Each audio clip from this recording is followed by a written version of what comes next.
So just keep in mind that I'll be recording this so I can send it out to those that aren't able to watch live today so that we can have it in the follow-up notes. And I'm sure we'll have a few others that join in. But with that, I wanted to kick off and get us started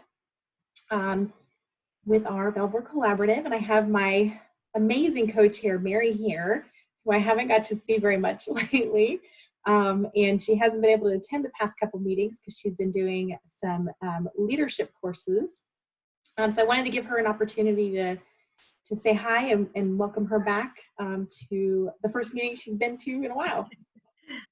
Hi, everybody. It's very nice to be back. I think my last meeting might have been August. So I'm in Leadership Fairfax right now, and that's kind of changed a little bit due to everything virtual. So, but I'm just about done with it. But it's nice to see everybody and see some new faces. So thanks for joining. Yeah, I know it's always good to see new faces, especially recognizing that people have a little bit more time or some time on their hands to join virtual meetings and get to network, since we don't get to do it face-to-face anymore for the temporary time being.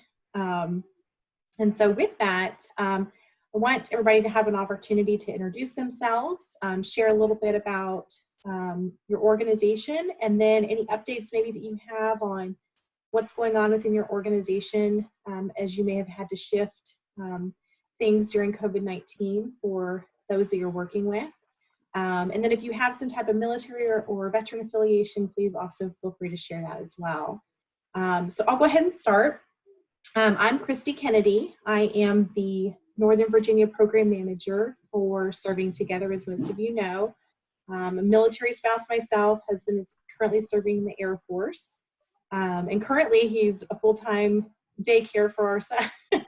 So, but as most of you know, Serving Together works to connect military veterans and their family members as a one-stop shop kind of resource in the community. And we're connected to partners like all of you to be able to refer our military and veterans to you directly, as well as you have an outlet for you to send veterans that you need additional help or connection for through the network to other partners like yourselves. We also run these collaboratives, and we help to share information in the community that is relevant for the military and veteran space. And so with that, I will kind of just go across the screen and introduce people that I can see on here. So I'm going to start with Yolanda. Do you want to come off mute and say hi? Hi, good afternoon, everyone. Can you hear me? That's great. So my name is Yolanda Rayford. I am the career coach with Easter Seals Veteran Staffing Network. I joined the team about a month ago, went into the office, collected all of my equipment, and then I've been home ever since. I am the spouse of an Air Force service member who retired in 2002. I am excited to join not only the Easter Seals team, but to do the work that I love. I'm passionate about helping veterans find jobs. I believe that I'm a job search strategist and a good old-fashioned butt kicker, for lack of a better term. And so it's called empowerment, right? This is where we, teach someone to fish. And so Easter Seals Veteran Staffing Network is open for business. We are all working remotely. There are jobs out there. We are going through and assisting veterans and their spouses with those jobs. Today, it was my pleasure and honor to interview two of our success stories. One was the military spouse who was recently placed, and the other a veteran. And so I get a chance to liaise with them, hear all of the good things that Easter Seals did in the past sort of 6 months, and then write it up. And so thank you so much, Christy. The other thing that I will mention is the Serving Together platform. I've been able to make 4 referrals, and it's so super cool. I love it. It is really good. So hello to everyone. Thanks so much. Yay, thanks, Yolanda. I saw those come through. So excited to Yes. have you on board and helping out. So that's great. Thank you. Mary, you're my next one. I know you already briefly said hi, but if you want to say anything else about what's going on with you. Sure. I'm Mary Santini. I work for the American Red Cross Service Armed Forces, Fort Belvoir and Quantico.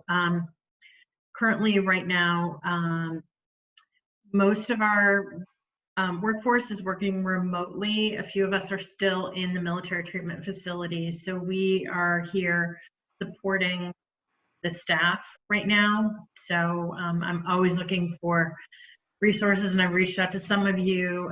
Face coverings are a huge thing right now, trying to feed the staff as well. So our, my job has shifted a bit because of, everything going on in the hospital. So that's my biggest concentration right now, and any military members that need support at this time. So. Great, thank you, Mary.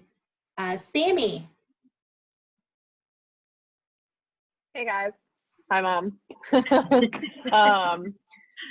I'm with Wounded Warrior Project as well as Ben here. So I'm just going to try and talk specifically about our mental health programming, and I'll let him kind of cover everything else if you're cool with that, Ben. So yeah, I work with our mental health and wellness team at Wounded Warrior Project. So like you guys, we're all at home right now, but still kind of transitioning into virtual programming and what we can still deliver that's not in person. So we actually are in the midst of launching a lot of really cool things this week and next week. Yesterday, we started streaming live on Facebook, doing some like meditation, mindfulness, different things like that. So if you guys are interested, or you're a family support member or warrior, you can join a private Facebook group that does, some will be some physical health, some will be mental health, some new programming coming. So that's a really cool thing that I got to do yesterday. So kind of talking to our population at large. Our counseling resources are still very much in swing. We're still referring people to telehealth counseling and different resources, particularly as people are seeing some mental health challenges be exacerbated by isolation. So that's definitely something we're still putting a lot of our time and effort into. We, starting next week, are launching a virtual Project Odyssey for couples. So if you might not know what Project Odyssey is, in its typical form, it's an in-person event for 5 days and then 12 weeks of virtual follow-up. So now we are moving that to entirely virtual, but it's a mental health program that we offer, in this case, to couples, where it's really 12 weeks of building some communication skills, working on some trust, and kind of just help deal with what's going on right now in the world, but also just those general challenges that exist for military couples. So that is launching next week, and we'll continue to launch some cohorts moving forward as we see interest hopefully peak. People kind of have a lot going on, so we're trying to keep that in mind. What else will we launch this week? Some different things are just coming out event-wise, with different like mindfulness workshops and things that we're really just trying to focus on helping people cope with what is a pretty big world event right now. So if you guys have any mental health needs, we're pretty much open to anything. So if people aren't registered, send them to our website, send them directly to myself or Ben, and we can kind of help facilitate some of those resources. Awesome, thanks, Sammy. That's great to hear some of the work that you guys are doing. So next up is Ben. Hey, everybody. So my name is Ben Sampson. I'm an outreach specialist with Wounded Warrior Project. Like Sammy mentioned, we're doing everything virtually right now, but we've had a lot of success recently. We actually started this thing called Operation Check-In, where we're calling pretty much all of our members, a lot of our members around the country. And so through that, we're able to identify needs, financial or mental health. So that's a big thing that we're undertaking as a company. Here in the region, well, actually what my event is, what my job is, I should say, is hosting. Normally it'd be face-to-face events. So I've done everything from like indoor skydiving to pottery making and things like that. But now that we're moving to virtually, we're doing things as a region, and the region covers everything from Virginia Beach up to say including all of Delaware, and in that area we have about 25,000 members or so. give or take. And so some of the things we're doing as a region, I'm just going to scroll through the list here. It's pretty cool. Virtual scavenger hunt, game nights, coffee information sessions, workshops with other companies like Travis Manion Foundation, bingo. What else are we doing? Wooden sign making, learning about telehealth, short story competitions for families, happiness workshops, German language courses, home buying workshops, Latin dance classes, a barbecue class virtually. So basically you kind of get an idea of the cross section of things that we do. It's all designed to keep people engaged, keep them connected to each other and to us as a resource. And frankly, I think a lot of what's needed right now is just fun things for families to do.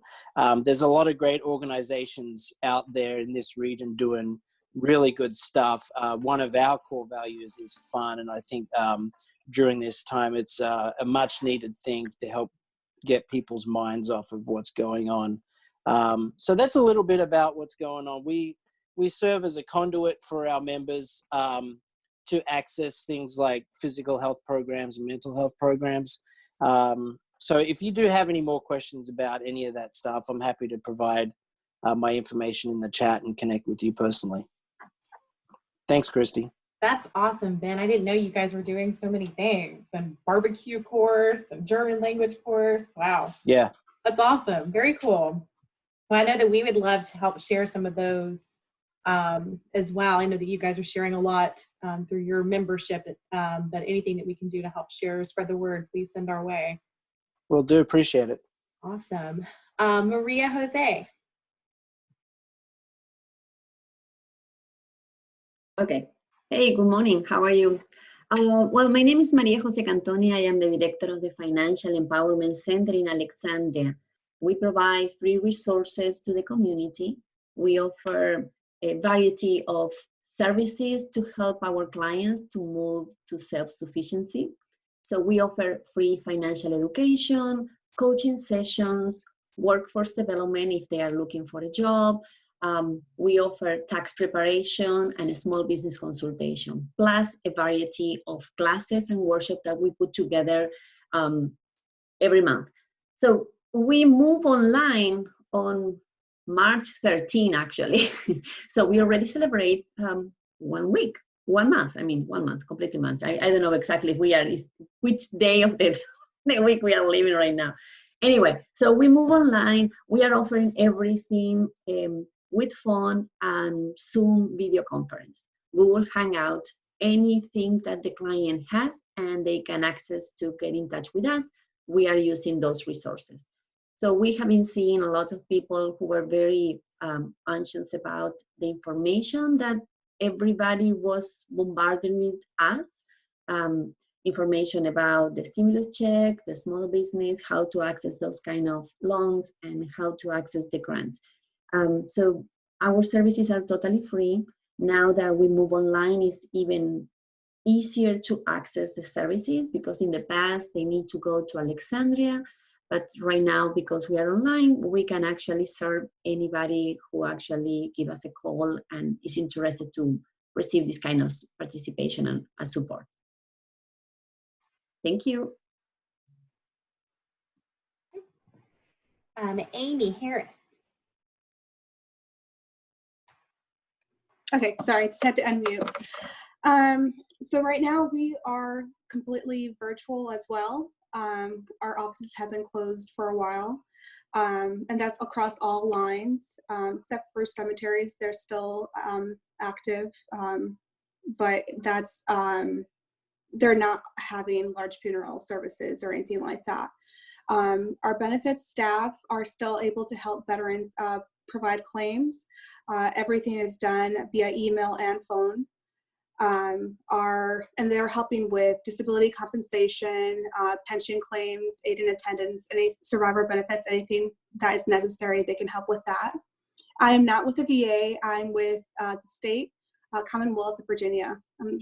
Virginia Department of Veteran Services. We have different service lines. My service line is the Veteran and Family Support side. And our main focus is behavioral health, but the department I was talking about is the benefits side, and they help with claims. I do a lot of referrals to them. They're fantastic. I actually went to them and they did my own claim, and they were fantastic.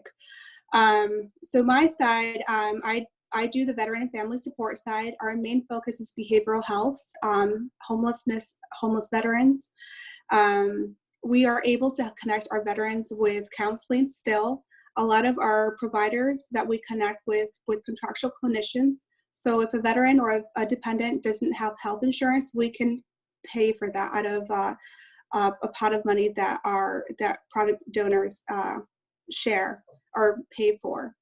A lot of our providers are providing telehealth services, so it's not an issue for veterans or dependents that are worried about being exposed to COVID-19.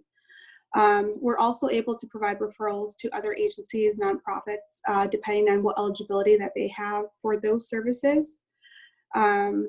And again, homelessness, any service that they have a need for, we try to fill in that need. And we do referrals out to other organizations like Wounded Warrior Project. I've actually had several of my veterans, I've connected them with them, and they've great things. I registered through them, and one of my colleagues is registered through them. And actually, I just got a call and an email, so I need to call them back. They are doing the check-ins, and I really do appreciate that. So you guys are awesome. So one of my colleagues we are still holding our veteran peer support groups virtually. We were doing them via Zoom, but we're now doing them via WebEx because it's a more secure platform. And those are held weekly. And that's for peer support. Once we come back to in-person meetings, and hopefully soon, we'll be holding our spousal support groups again. And if you have any questions or you have any referrals, please do not hesitate to send them my way. Thank you. Thanks, Amy. And so you said the spouse ones are on pause currently? Yes, just because a lot of our spouses, they're with the kids, with the spouses, and it's not like they can get away, and they may not want to share, and so maybe the spouse may hear something that they don't want to share. It's just better when they're away from home and they can share in a more open space. Yeah, So no worries. we'll open back up once we're able to get out of the, get in the office. Yes. We're excited. And remember, we have snacks, okay, guys? Good snacks.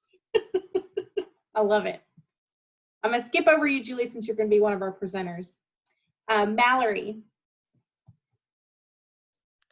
Hello, everybody. My name is Mallory Lass. I am the outreach manager for the Stephen A. Cohen Military Family Clinic at Easter Seals. It's the longest name, but it's because we do a lot. I am a veteran myself. I am an Air Force veteran, and so I take this mission very close to heart. I love to be able to continue to serve in this manner. Our clinic provides mental health resources to any veteran, regardless of discharge status or time in service.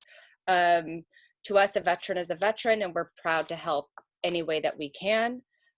We serve not only the veterans, but their entire family members, as well as active families of active service members. Family is defined by the veteran or the service member, so it can be unmarried spouses, if there's a mother-in-law living in the home, children, that doesn't matter to us. Family is family, and we'll help any way that we can. We do individual counseling, ages about 3 or 4 up, couples counseling and family counseling. We are still accepting clients at this time. We are 100% telehealth at this time, and we will see clients in DC, Maryland, or Virginia. There's no referral needed, and we're completely nonprofit, so we are detached from the VA or DOD, but we work closely with both and love our partners tremendously. We do short-term evidence-based mental health care, so we can work with anything from anxiety, depression, PTSD, and onwards. We have varying hours to make sure that we have availability for all of our clients. So we open at 8 a.m. most days, but our hours vary from 6 p.m. to 8 p.m. We have 2 weekend hours a month. So just trying to have that availability. I'm going to go ahead and put my contact information because I don't know everybody on here, and I'm just so happy to meet some new people, as well as the websites to both our Easter Seals page and the Cohen's Veterans Network. The Cohen Veterans Network is one of 15 clinics nationwide. We're very proud to be a part of a large organization, and we are expanding. I love our community partners. I work with Wounded Warrior a lot. I've worked with Virginia Family Services. I see DivBic on here and Travis, Blue Star Families serving together. I love you all. And I would love to continue to collaborate any way that I can. So please don't hesitate to reach out if I can work with you at any capacity during this time. So thank you guys. Good to see everybody. Thanks, Mallory. You guys are doing great work. All right, Heidi.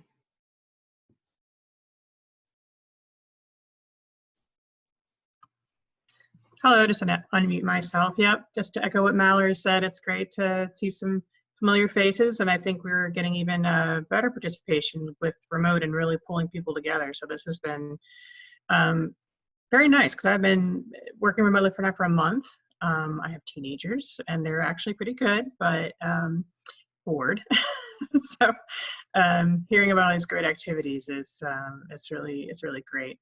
I have, as most of you probably know, I retired from the Navy about 5 years ago. I was in for 20 years. Of my background, primarily public relations, and I've been with DivBic, Defense and Veterans Brain Injury Centers, Ahead for the Future initiative. So Mallory, I raised you a little bit longer title there as far as you know what we do here.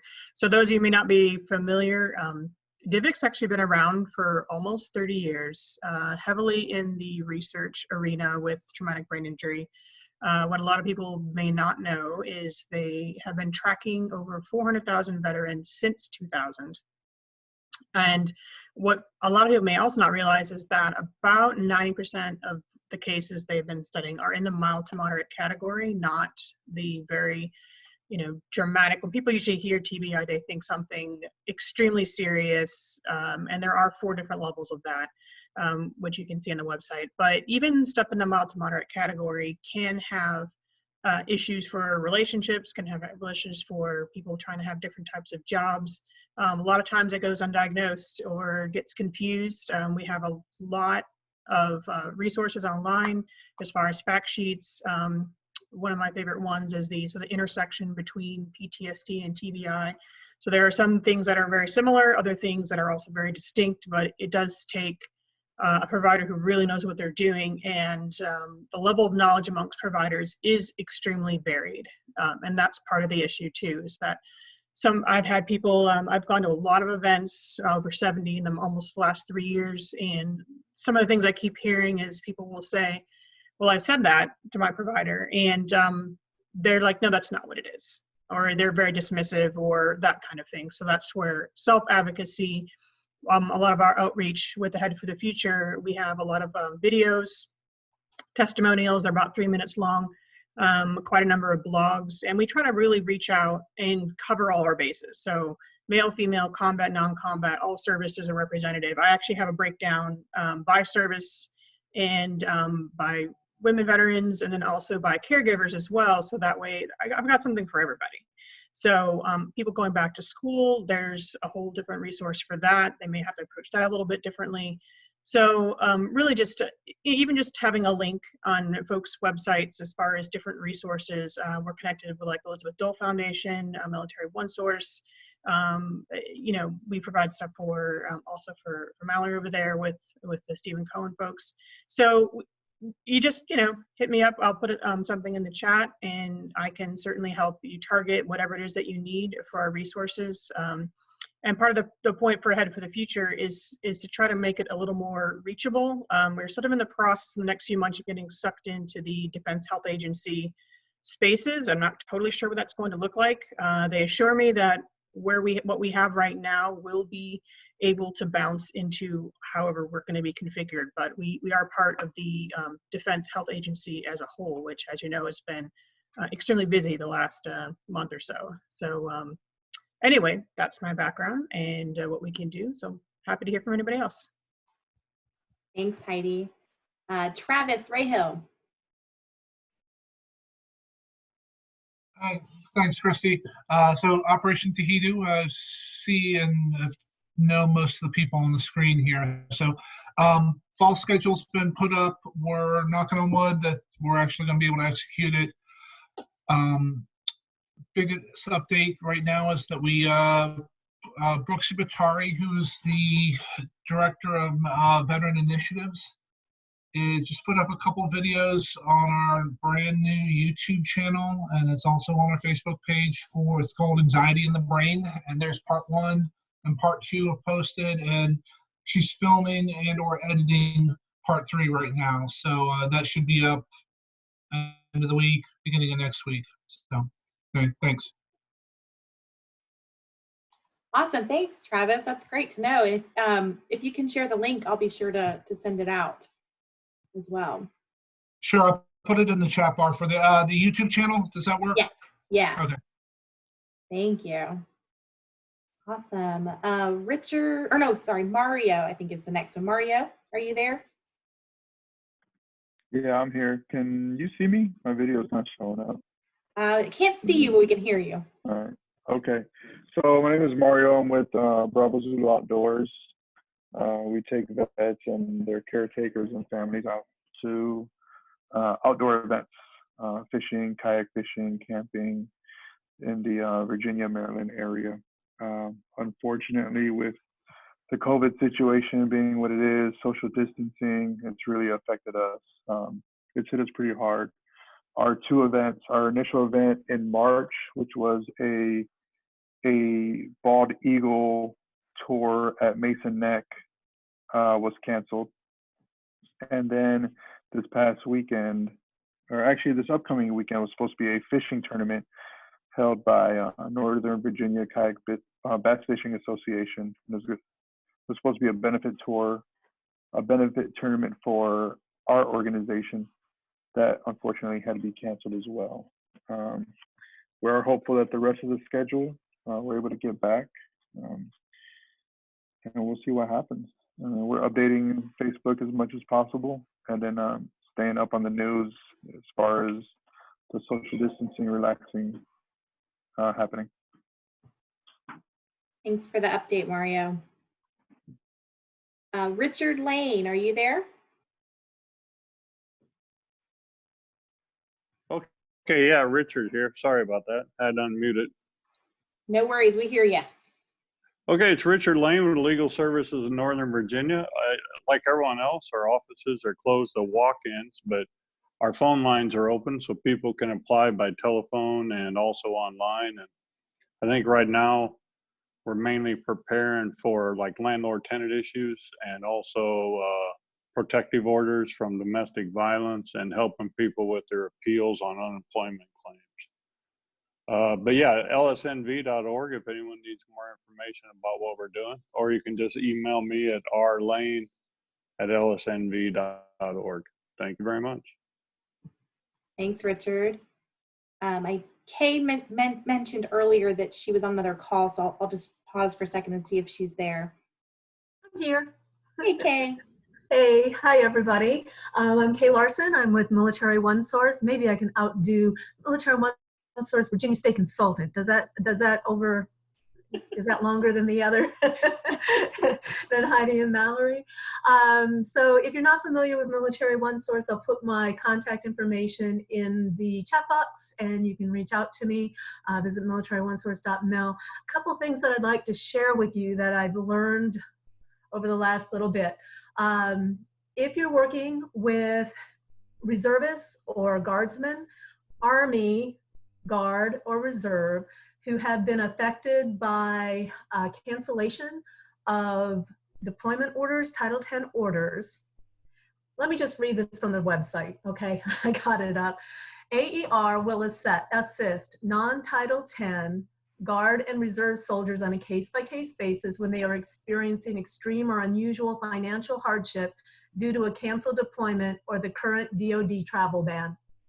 And I'm sharing that because none of the other, at this point that I know of, the relief aid organizations are offering this type of assistance.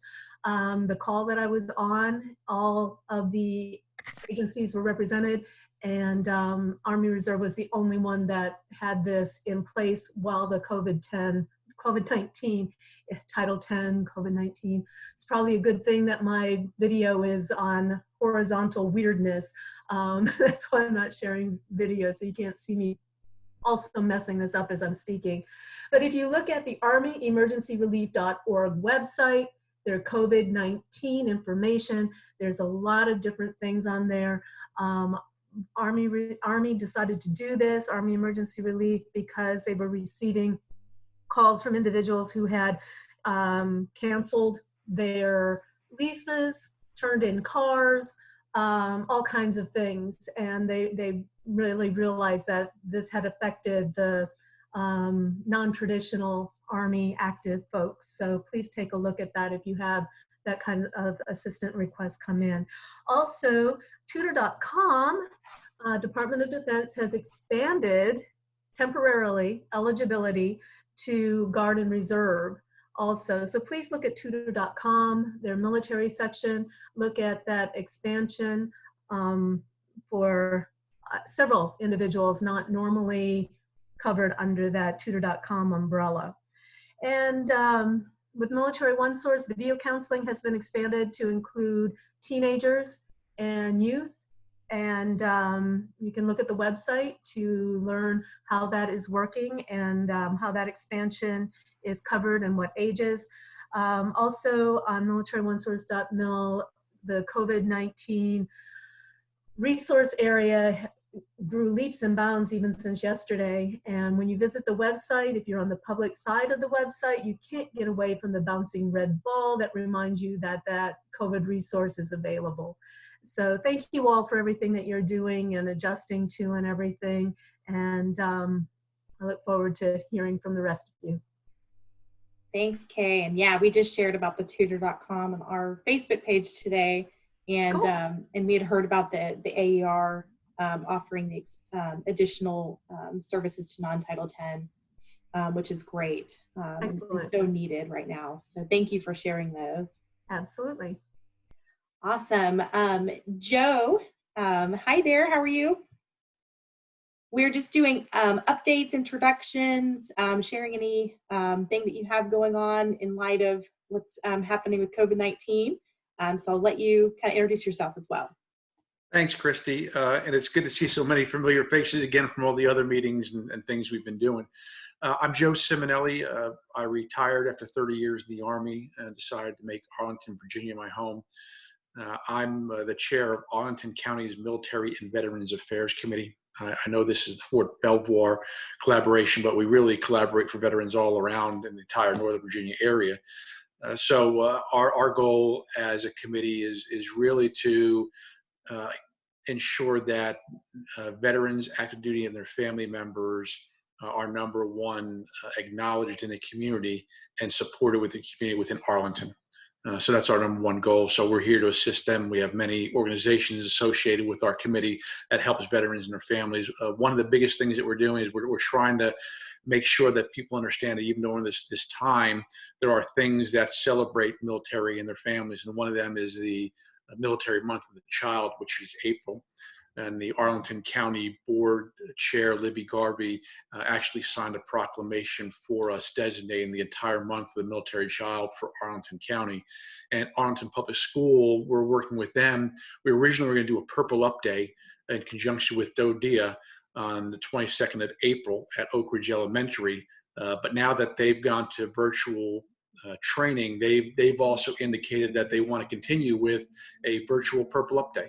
So they're going to try to get everybody, family members, students, to wear purple that day. And so, you know, we want to make sure that even though there's times that are going on, we still want to acknowledge the veterans and their families for their commitment. So I look forward to seeing everybody again and working with you all. Thanks, Joe. All right. So with that, I want to go ahead and turn it over to Julie Riggs to provide an introduction about Blue Star Families. And many of you may have saw her on the Fairfax County Veterans Collaborative. She's going to do a pretty similar presentation, but she does have a little bit more updates in terms of the pain points survey that they've been doing weekly. So I will turn it over to her to share more. Thanks, Christy. Hi, everyone. I do apologize for those of you who saw this a couple of weeks ago. I'll go through the slides. I think there might be a large number, so I'll go through the slides somewhat quickly. I do have some updates as well as some programming that Blue Star Families has implemented virtually to fill you in on. But just to get started, I am Julie Riggs. I am the chapter director for the National Capital Region, which is Northern Virginia, Prince George's, Montgomery County in Maryland, and the District of Columbia. So that's sort of the territory that I cover. My counterpart, Rachel Belt, is up in Baltimore, and she covers the rest of Maryland, including the Chesapeake area. So we work very closely together on a lot of our events because there's a lot of overlap. Let me go ahead and share my screen. And is that good, Christy? Can you guys see that? All right. All right. So today I just want to go over briefly. So Blue Star Families is a nonprofit organization. We were started by military spouses who really wanted to get their voices heard back in 2009 and started programming for the needs of our military families, active duty, and our service members. One of the things that we kicked off right when we began was the Military Family Lifestyle Survey. It's an annual survey. It's the largest annual survey conducted. It's a comprehensive survey that provides a snapshot of military and veteran issues. And we've been doing it since 2010. And so last year was our 10th year. And it really gives us an understanding of what's going on with our military families, with our service members, with just that whole community, as well as our veteran community, because we have expanded it to veterans and caregivers. And it allows us to then, as an organization, really look at our programming and see what's effective, what's needed, what's being asked by our families, and then create programming around to hopefully, support those needs. So a quick view of where we are. We have 11 funded chapters. When we began, we only had San Diego and Jacksonville, and then DC came on. And then last year, actually, CSX provided funding for us to open up the remaining 3 from 8 chapters. My math is not good. And then all the other little stars there are actually communities where we have volunteer-led initiatives that they do Blue Star programming led by volunteers. We're extremely reliant on our volunteers as an organization. They really are the backbone of our organization. Some of the programs that we do run, which are in response to the needs that are identified, are our Blue Star Connected Communities.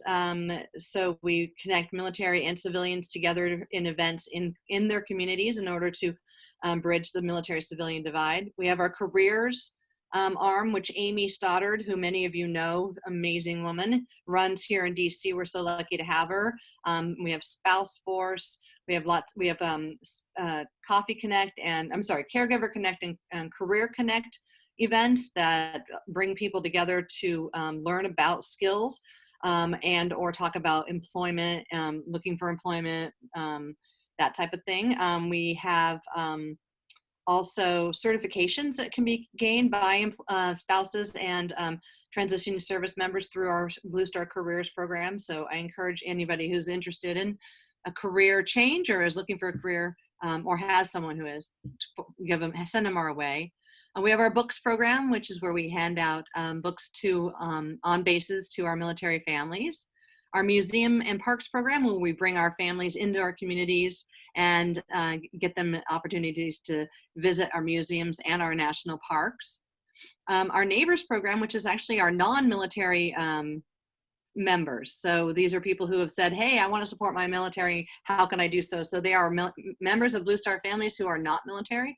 And we work with them to do event and planning and programming. And then finally, as I said, the annual Military Family Lifestyle Survey.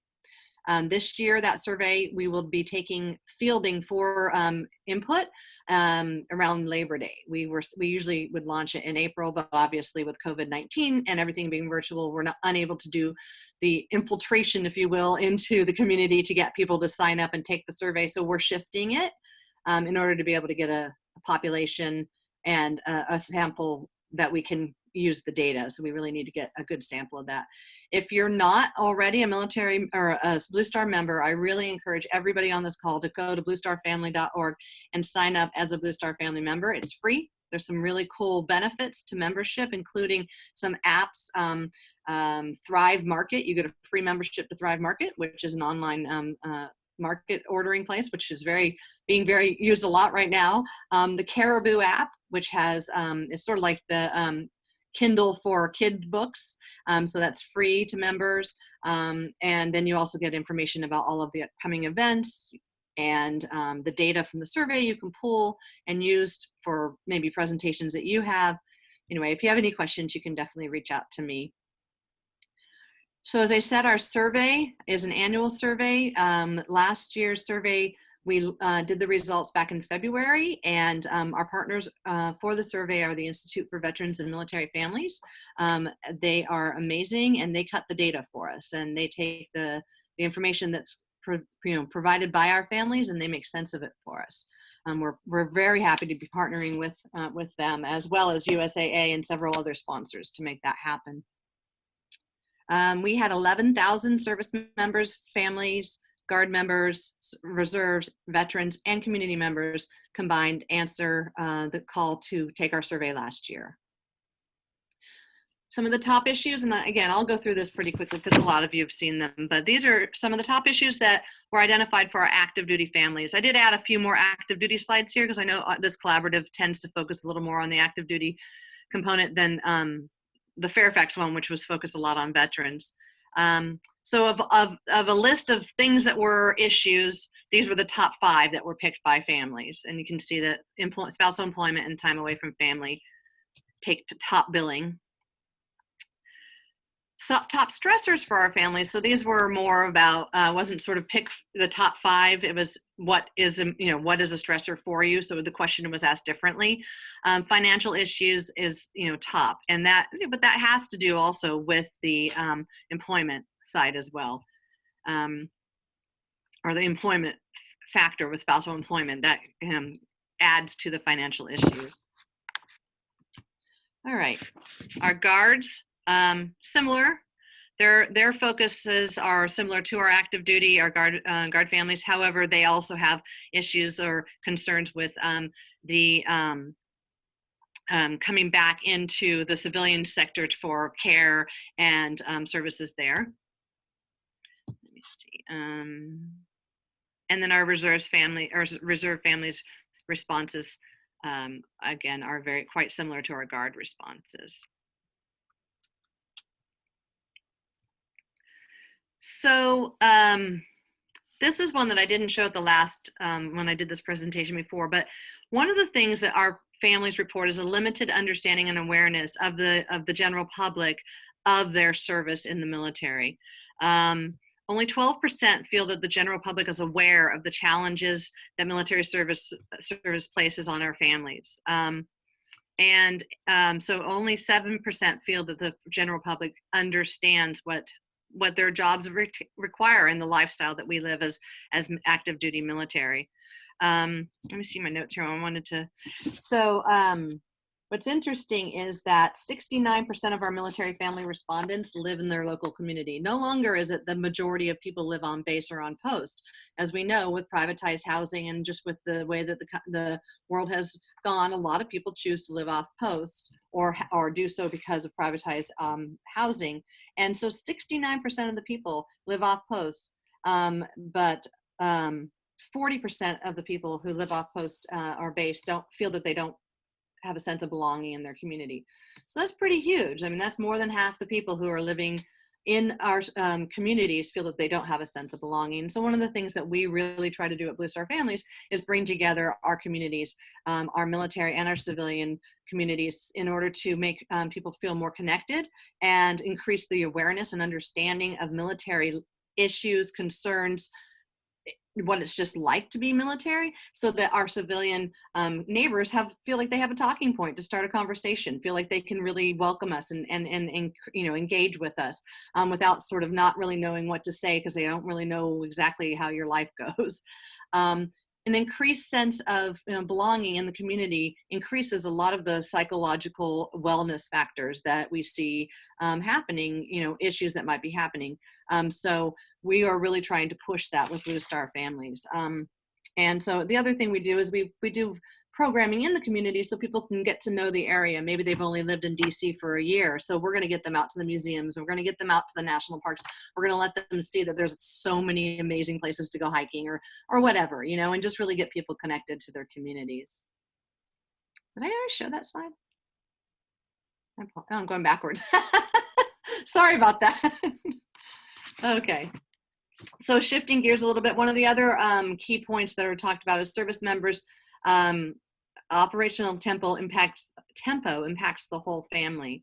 So one of the things that we found is that when people are moved quickly with less than sort of a normal PCS rotation or knowing that they're going to move, and that happens a lot. I mean, I can tell you of the number of times my husband and I PCS, I think 3 of them were, oh my gosh, you've got 6 weeks to move up back from Italy while you're 6 months pregnant and get to DC. So that type of 2 months or less move has a significant impact on feeling less involved in their communities. They haven't done the research. They haven't gone to greatschools.com to figure out what schools they're going to send their kids to. They haven't had a chance to maybe look at it and plan what they're going to do their first weekend there. They are just up and moving. And so that sense of not being connected to their community is greater. And it probably takes longer for them to feel it. So, okay. So shifting gears, again, one of the other issues is military spousal underemployment. So as we know, military spouses and spouse employment is a hot topic. 77% of military spouses report that they are underemployed. So underemployment meaning that either they're not working in their field of study, they're not working at the level that they believe they could work at, or they're not being paid what they believe that they should be paid for the experience that they have. It's a complex and persistent issue, and it's one that even continues into retirement, because 68% of our veteran spouses feel that they are underemployed as well, and that they struggle with employment. I'm sorry, I'm doing this wrong. One of the things that is coming up is that our hiring initiatives, a lot of companies have really moved to the language of hire veterans, be a military veteran welcoming company. And there's a lot of companies that are doing really good work around that. But what's happening is that our military spouses aren't kind of really feeling like they're getting that same sort of welcome.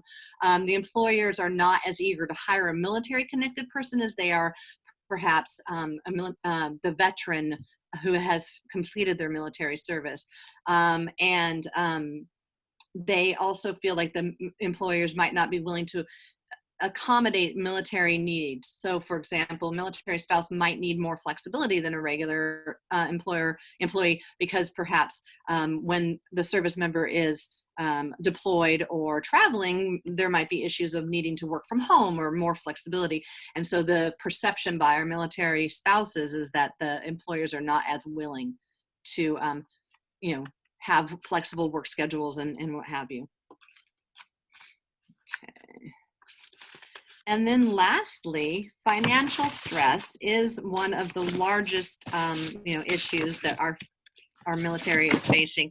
Obviously with COVID-19, this is going to be even more, a larger number. But the current financial situation, underemployment, out-of-pocket housing costs, out-of-pocket childcare costs, relocation costs. We all know that when you PCS, it costs you, you can't move all of your cleaning supplies, so you have to go out and buy everything again as soon as you get there. My husband and I would always just put a couple $100s away and say, all right, well, this is the Walmart run once we get to our new duty station. But, those type of things, that depending on where you are in your financial healthiness, can be a real big burden on our families. Okay. So again, childcare affordability is also a barrier for service members, and one of the things that adds to financial concerns. 52% of our families find it difficult to find an affordable provider, and limited childcare availability is an issue, as we all know, for on-base care and even for subsidized off-base care. And then 48% of female service members found it difficult to be with childcare because of hours of operation. So perhaps they weren't conducive to their work schedules and rotations that they needed to do. All right. I'm sorry, I thought that was the last slide. I apologize. So just really quickly, long-term, 56% of our veterans, as they transitioned to the military, felt that the transition was hard or difficult, and 42% said they were not well prepared.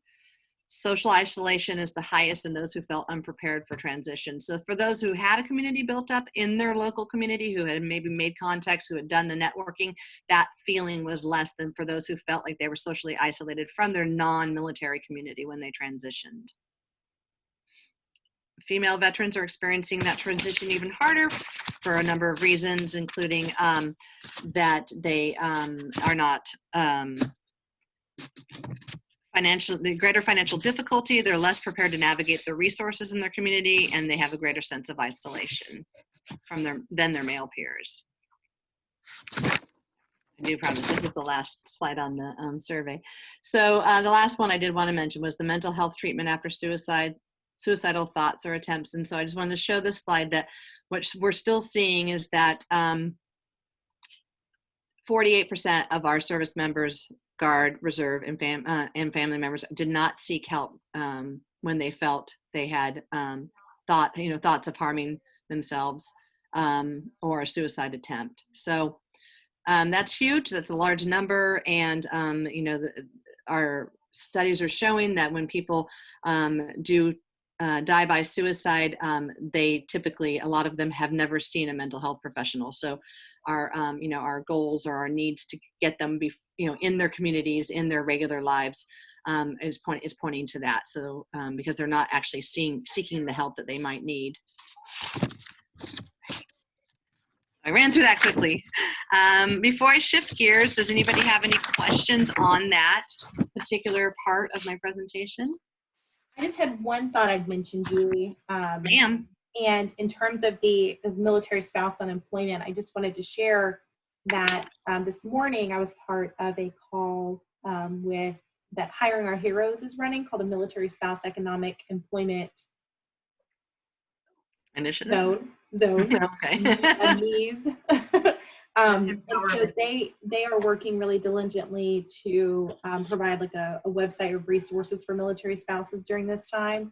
But one of the individuals on the call, Miranda, mentioned that, with the shift of everybody having to work virtually and remotely during this time with COVID-19, we may see a little bit more emphasis and strength for spouses to be able to, let their employers know, look, we worked for 6 weeks virtually, or however long it takes, it's possible, so even through a transition or a PCS or whatever the case may be, it could allow for spouses to still work remotely for these organizations, even through a move or PCS. So it was a pretty, insightful thing. And I think that we're going to see a lot of things change over the coming weeks, with everybody becoming more familiar with how you can actually work remotely and virtually.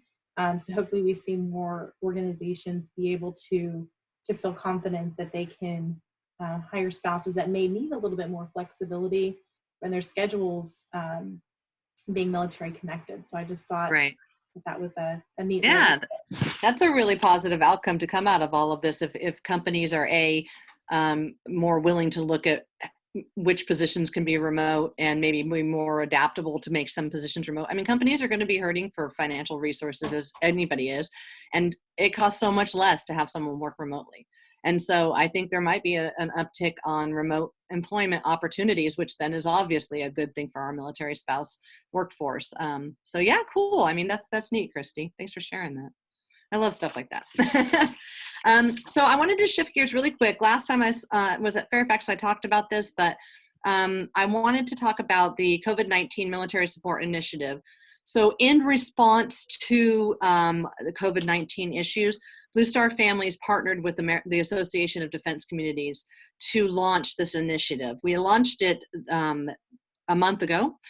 We've been holding town hall meetings actually twice a week since then. The town hall meetings have had a variety of topics, including, financial issues for military service members. There was an education one. Today is Thursday. The National Guard will be featured at the one at 2 o'clock. And so I really encourage anybody who would like to, I'll share the link as soon as I get done here.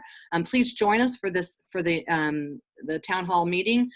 They're very informative, and they really have brought a lot of information to our military families about specifically COVID-19 issues, but how they relate specifically to our military.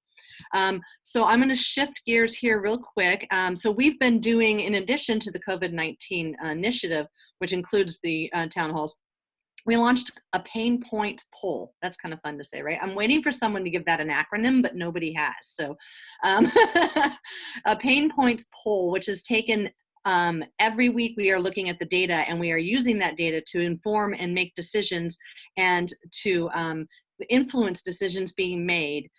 So we are encouraging everybody to take that pain points poll weekly. So we can really see kind of if there's a shift in what's going on with our military families, if there are pain points that are rising to the top and ones that are coming down a little bit, if there's just a change in what's important or what the issues are. I'm going to try and find, there it is. I'm going to do a new share here.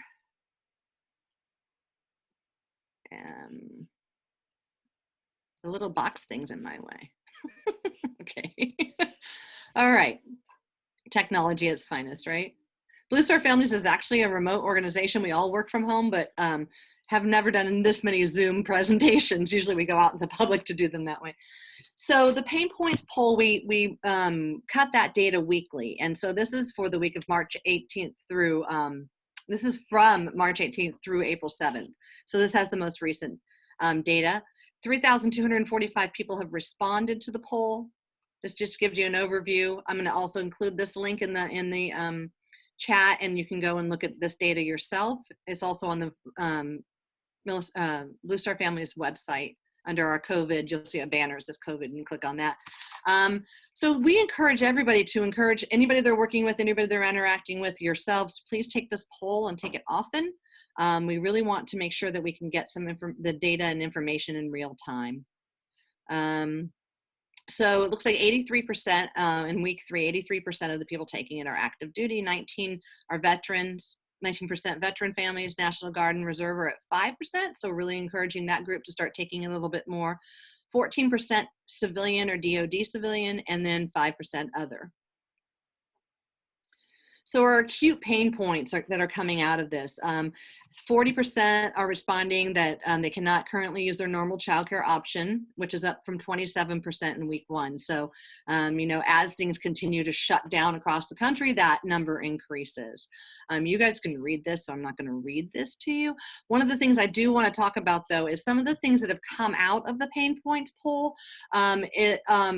Because we are taking this information and sharing it with our partners in the community, with DOD, with just influencers in the community and national level, locally and nationally, who can really do something about that. We've had some really good immediate results.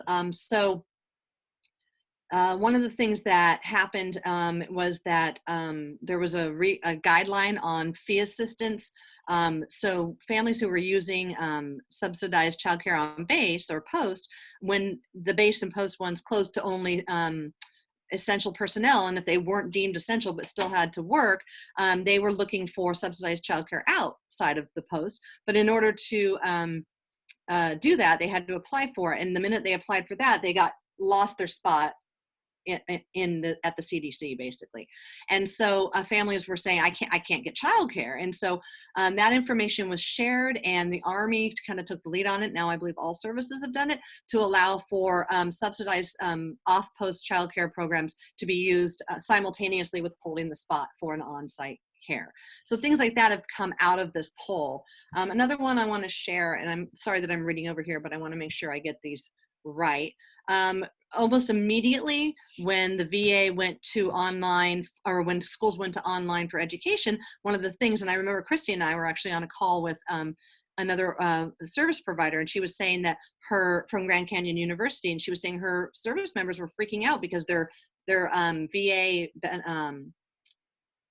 what am I talking, what's the word I'm looking for? Their VA tuition assistance benefits, not tuition assistance, but their GI Bill. GI Bill. Thank you, Christy. My brain just went blank. Online gets a different amount of money each month than if you're in person. And so almost immediately that came out in our pain points poll. That information was taken and to let, two people in that could maybe make a change. And the president signed the S3503 bill with the Secretary of Veterans Affairs, saying that people who were in in-person classes that had to shift to online would still receive the same amount of funding through their GI Bill. So things like that are really kind of things that we can make an impact in our community right now for what's going on, and really help our military families and our veterans. Okay, so a little bit of information about the PCS cycle on hold. So 41% now and week 3 are on hold. And that, I believe I just saw on some of the publications, has been extended again. I don't know if it's official yet. They've said that it's going to come out, I think, towards the end of this week, that they're going to mention, I think, extending it to July or August or something. The highest, our pain points poll is pointing to the highest need for right now for community service is grocery delivery and curbside pickup. Some of the other areas that we have chapters, some of the issue is not that there aren't delivery services available or that the people can't afford the food. Now, food insecurity is a huge issue, but that the people driving the food to the person cannot get on base or on post. So that's been a barrier to getting food to people. Another thing that's coming up is mental health care, access to it. If someone was in treatment and they don't have the option to go to telehealth, that has become, that's an issue. Virtual activities for children. So when we look at the things that are being asked by our military families, that is probably the largest thing that our families are asking for. That's not really an emergency need, but it is something that they're looking for, is activities for children. And then the other thing we're seeing in the feedback is that people want activities for children that aren't virtual. They want to be able to have an activity they can take and put it in the backyard because they're using the computer for work and their kids can't be using the same computer. So and they also just kind of want to get their kids offline, right? I mean, I don't know about you all, but I feel like all I do is stare at a screen these days. So that's coming out. So we're really looking at ways that we can affect that and impact that. And Julie, in terms of the grocery delivery, the other challenge is that they're being so bombarded, like in this area, with deliveries. If you try and go and schedule a delivery from Instacart or whatever, it says the earliest available is a week away, right? And if you need food now, that's really not effective. And then a lot of people, when that date actually comes, their delivery is getting canceled or delayed. And so even people that are trying to order things online for delivery, there's just so many delays. It takes a month or longer to get things, or at least that's what it's telling them. And so there's a lot of frustrations with that. And they're having to wait till 2 o'clock in the morning to place a delivery order, because that's the only time that those slots will actually show on Instacart. So you have sleep schedules that are off. There's all kinds of things that are going on that are impacting that as well. And a lot of our families, are at least one person in the family is considered essential. And depending on what that essential task is that they're doing, they may be also needing to isolate when they come back from, a deployment or an operation or a maneuver. If they are isolating in the house, then that that doesn't allow the other person to go out and get food. And so that's really has become an issue.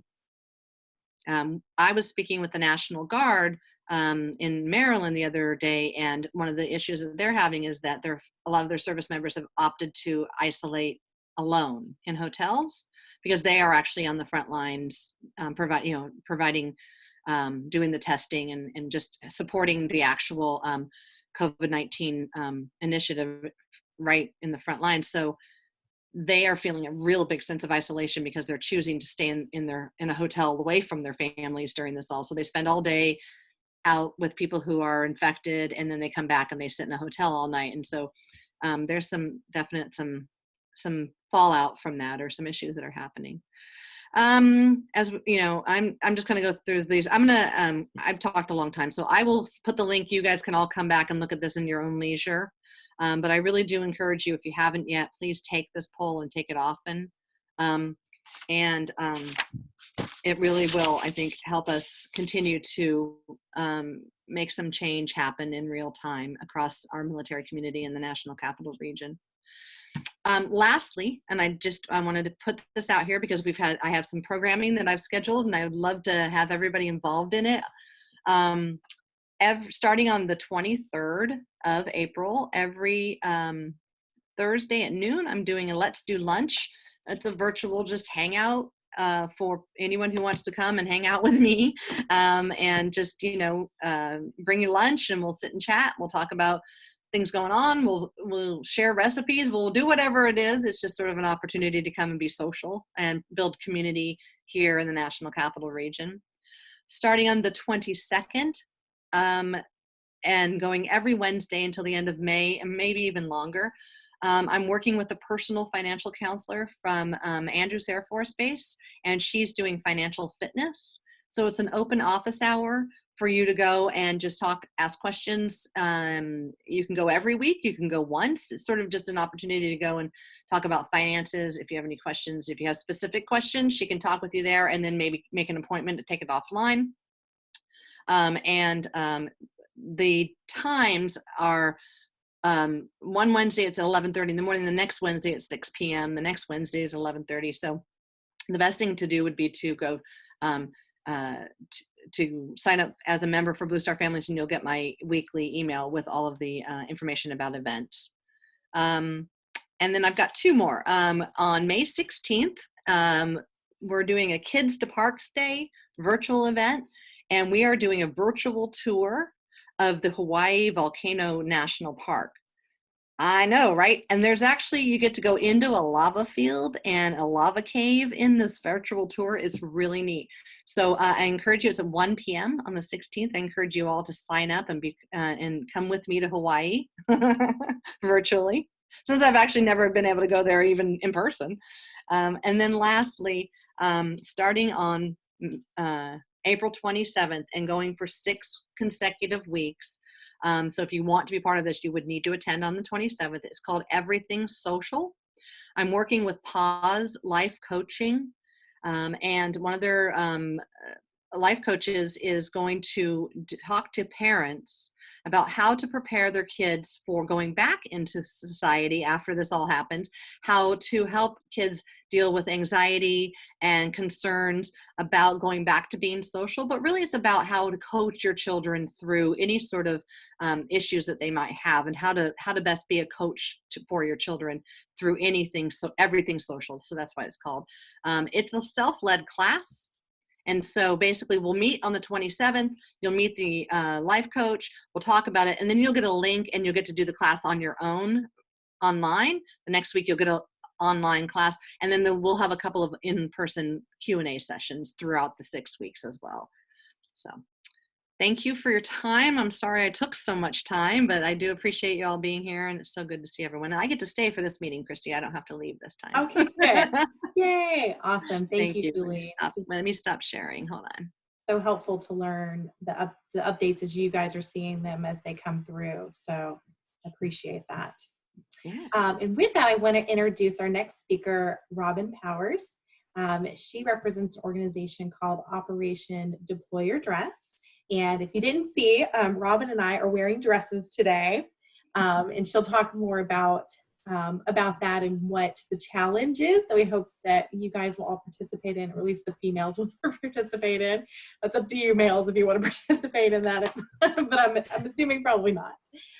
With that, I'm going to turn it over to Robin to introduce herself, and then depending on if she's not able to show her screen, I have everything pulled up on my end to share, and we can kind of walk through that. Great. Thank you so much for inviting me to come and share with everybody. I've met a few people, or at least I've met people online that have spoken already. I think this type of community collaborative is an excellent resource for all military families and military members, retired, active veterans, to be able to be a part of. And so what I am representing today is Operation Deploy Your Dress. I happen to be the DC, one of the DC representatives for that organization. And originally I was coming to this group because we were having our 4th annual DC pop-up shop on April 25th. And that's not actually happening anymore because of what all we're dealing with. We aren't getting to do that. We have rescheduled that event to September 12th. And so my reason for coming really was to just make sure that everyone and all these other military supportive groups that you all are involved in knew about this event, knew about Operation Deploy Your Dress. Wanted to ask you all to help us spread the word about our event, and you know, see if anybody's interested and you want to help us. We're always looking for help because we are a really grassroots organization that started back in 2015, late 2015 at Fort Bliss, and it was started by 5 spouses, military spouses, who were just trying to look for a way to get more families and spouses involved in attending military unit balls and you know, special events and occasions. Obviously, it's difficult sometimes for people to be able to pay for their ticket to go to the event, to get a babysitter, to buy a new dress, and all of the things that go along with wanting a new dress. So these 5 women were just looking for a way to help their units on their installation be able to attend more of those kinds of functions. So it started out really just as what was going to be a 2-day event just at Fort Bliss, and it got a lot of national attention back in 2015, and it kind of blew up. They had thousands of dresses being sent to them at Fort Bliss, and they had to figure out what to do. So with the assistance of the garrison commander and the Spouses Club there at Fort Bliss, they actually opened up a permanent shop. And they have spread now, and we have 7. I think there might be maybe, Christy, a slide with a map on it of where all they are located currently, all the shops. But they started at Fort Bliss, as I said, and then they expanded to Fort Eustis next, and to Joint Base Lewis in Washington State. We have 2 new ones that are soon to be opening. The next one to open is going to be in Fort Hood, Texas. And then after that, we're expecting to open Fort Drum, New York. So as you can see, we're a little spread out all over the country, but the mission really is to provide military ID card holders with 1 free formal gown a year and 2 accessories. And we collect gently used and new formals and all the accessories, jewelry, shoes, handbags,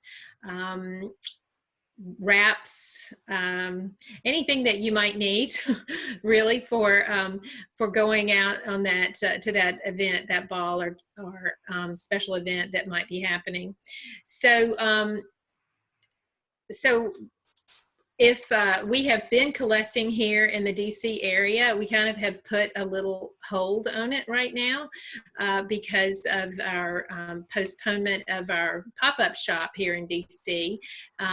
But we are still trying to ask people to, if they're going through their closets as part of their activities that they're doing during COVID, and they're hanging out at home, to set a box aside and, put dresses and accessories that might be able to go to us once we sort of are able to stop social distancing so much.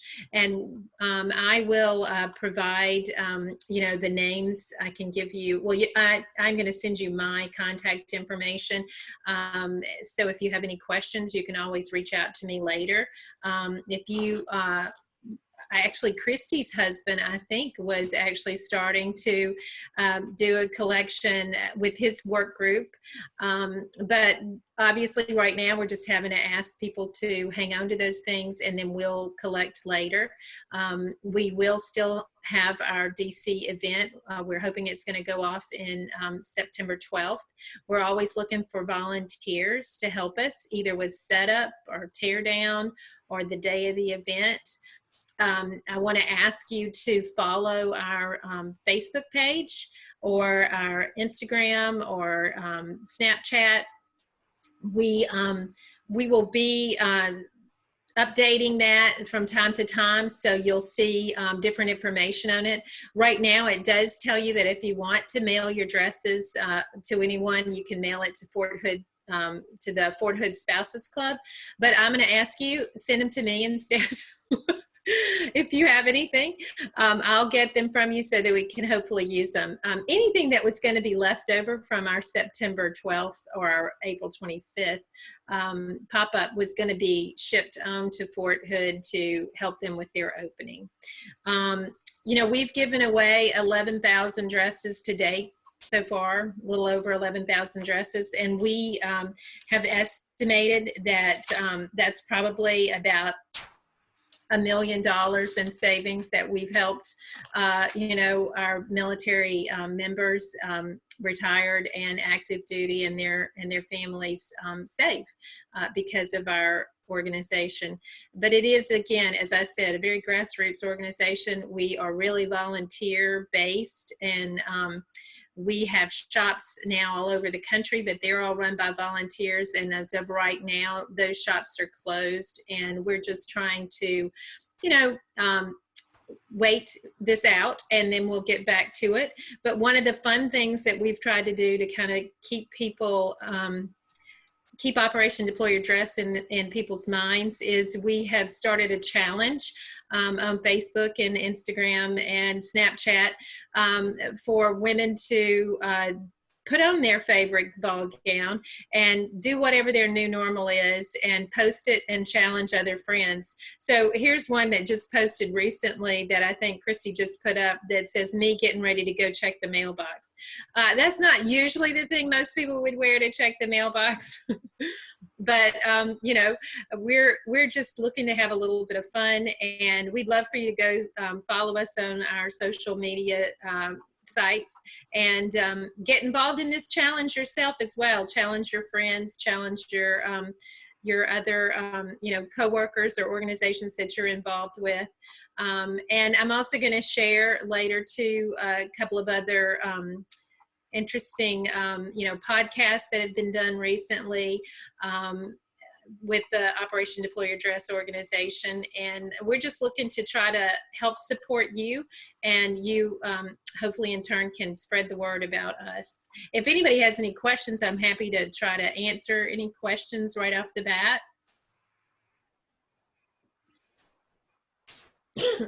I'm going to show some of the males that are dressed up too. Yes. For our males on the call. Don't hesitate. You could definitely put on your tuxedo or suit. Yep. Get the whole family involved. Get the family involved. Robin, I did have a quick question. Do the dresses have to be long dresses or can they be short dresses as well? No, actually, that's a great question. We collect both long and cocktail length. As you can see, this girl has a cocktail dress on. So anything that would be really cocktail and formal attire, we try not to collect business wear and that type of thing. Sorry. And again, like I said, all the accessories to go along with it. I think if I get downstairs in a dress to make dinner, my husband's eyes would pop out of his head. I know. Well, if you can see, I have on my gold and black sequin gown today as we have our virtual meeting. Yes, we're going to be part of the challenge today. I wore a dress. I'm going to take a picture, and it's kind of nice to get all dressed up too. I'm used to wearing sweatpants every day, so this is pretty nice. It is fun. That's the challenge. Get out of your sweatpants and put on a dress and do something fun, you know, and send it to us. And we'll just keep spreading the good news. And that is kind of what really the mission or goal of Operation Deploy Your Dress is eventually they'd love to be able to have a shop at every military installation across the U.S., as well as abroad, you know, at U.S. military installations in other countries. But we obviously are going to need more and more people to help us spread the word about it. And we currently only have most of our shops on Army and Joint Army basis, but we are looking to try to expand to all branches and all services because we do give dresses to all branches and all services. Yes, and as she mentioned, you know, within my husband's unit on Joint Base Andrews, I had him start a collection box and was helping to spread the word through the spouses within the unit as well. So I am open to collecting dresses, and if that's an easier way, especially as we start coming out of hibernation in the coming weeks or months. If you want to get them to me, I can get them to Robin as well. Definitely. And like I said, as we get closer to that event, you know, we will post like a sign up genius for people that want to get involved and help with volunteer with the setup or the tear down. It's a really fast event. It happens at AUSA headquarters in Arlington. They are one of our supporters, and they give us their space to be able to set this pop-up shop up. Here's a little picture of sort of what it looks like, except it's a lot fuller than that because we try to give out 500 dresses or more in one day at that pop-up shop alone. And then of course all the accompanying accessories with it. So we need a lot of volunteers, and we this would have been our 4th year at doing the pop-up. So we put out a sign up genius, and we try to spread the word to get volunteers to help with the setup and the tear down, which happen on the Friday and the Sunday after the Saturday event. We, you know, we need cars, you know, we've got these dresses. I have about 400 in my basement right now. So, and in order to give 500 dresses away, we need about 1,800 dresses to put on the floor. So, you know, because we take all sizes and people, you know, we need all types because there's all styles of women out there, and what their, you know, what their fashion interests are different. So we, you can see there are short ones there and long ones. It's just a fun event, and I have enjoyed being involved in it. One of the original co-founders is a really close friend of mine, and once I moved here to the DC area and they had started this, I said I want to be a part of it and get involved and help out with it. So that's one of the things I do, and I've really you know, really been blessed to be able to be involved in it. Thank you, Robin. And I will also be sharing a link to a YouTube video. It's a little bit of a longer video, so I'll share it with you guys in the follow-up notes as well. That tells you a little bit more about Operation Deploy Your Dress as well. I really appreciate your time today. And, you know, again, if you have any questions or ideas or thoughts on anything, please, you know, just reach out to me. We will include my contact information. And, you know, one day we'll all be able to put our ball gowns back on and go to a fun, you know, party or unit ball one day. Yes. Hopefully sooner rather than later. Thank you. Thank you so much, Robin. With that, I want to kind of open the floor up. If you guys have any additional updates, announcements, things that you thought of during this call today that you might want to share. So I'll pause and open it up to you guys. I wanted to share that when you were talking, Julie, about that the families are looking for activities for their kids, nothing for the computer, I was like, oh, bummer, that is actually what we cannot going to offer. We did a series of financial literacy classes for middle schoolers. It was something short, it was 40 minutes over Zoom. We started with a little video, something to present the topic and then explain, and we finished with the video as well. So that is something that we did 2 weeks ago. Actually, we did 10 classes, and that is something that is open to anybody. We said middle schoolers, not elementary, because this is a little higher level. Maybe it could be for some high schoolers. So if you'd like to have more information about this, Christy, I can send you the flyer that we have with information. We just need to have an email that you would like to have for the kids to connect. They don't need to open the camera.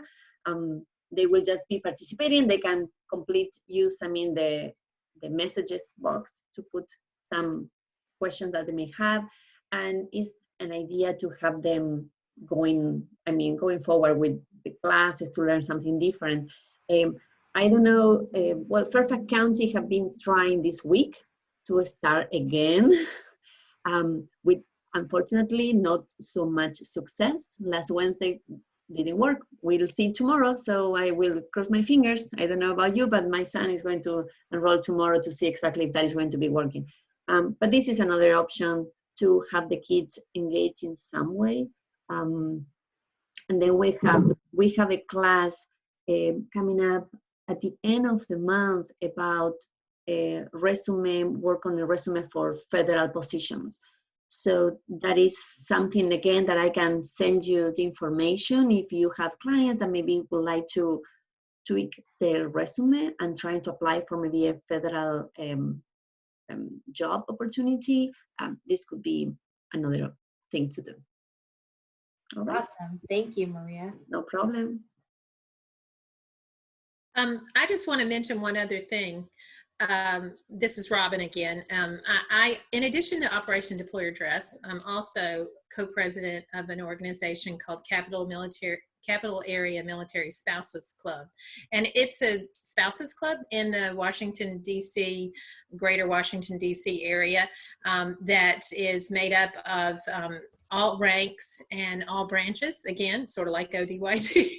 And so we generally always have luncheon meetings, once a month. And we meet at Fort Myer at Patton Hall usually. And now we have switched to virtual, but we have a Facebook page, and we share often about different organizations' programs that they have available. But all of the things you guys have talked about today, I'd love to be able to post on our Facebook page. And in the future, I'd love to be able to invite some of you guys as one of our resources. At our luncheons, we usually always have a resource person come and just give us a little 3-5 minutes little speech about what your nonprofit, your organization does to support military families.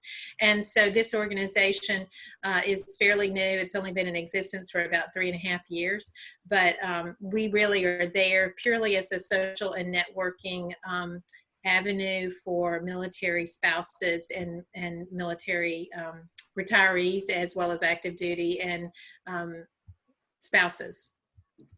So I'll try to see if I can also just send you that web information so that you could go check it out too if you're interested. Robin, what was the name of that again? What's the name of the group? Well, it's called Capital Area Military Spouses Club. And we go by the name CAMS for short, but don't Google that. You won't like what you see. Oh, no. Okay.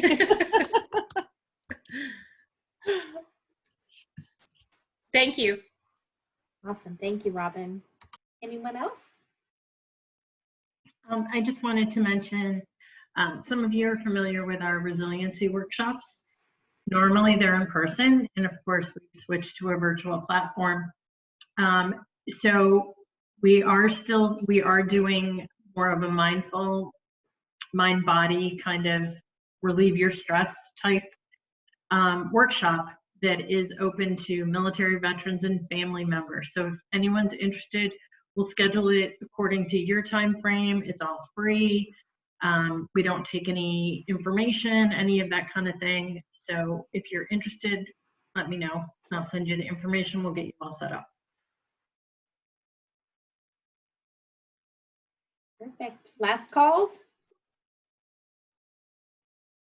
All right. Well, it was great to see all of your faces again today. I know it helps me with my extrovertism to get to see you guys virtually, since I don't get to go out and network with you in person. So thank you for joining us today. Again, I will be sending up this follow-up notes in the next, hopefully in the next week. I'm able to do it a little bit quicker since I'm working from home, which is nice. And I'll send the recording as well as the chat box information as well, so that you guys have access to everyone's contact information. So I hope you guys have a wonderful rest of your day. Don't forget to join Julie, the Blue Star Families and ADC COVID-19 Town Hall at 3 o'clock if you can. And we hope that we'll see you guys again. I think our next meeting is in June, but we may have some other programming and things that we put out between now and then. So if you need anything from us, don't hesitate to reach out. Thanks, guys. Have a good one. Bye, everybody. Bye. Take care, everyone. Good to see you all. You too.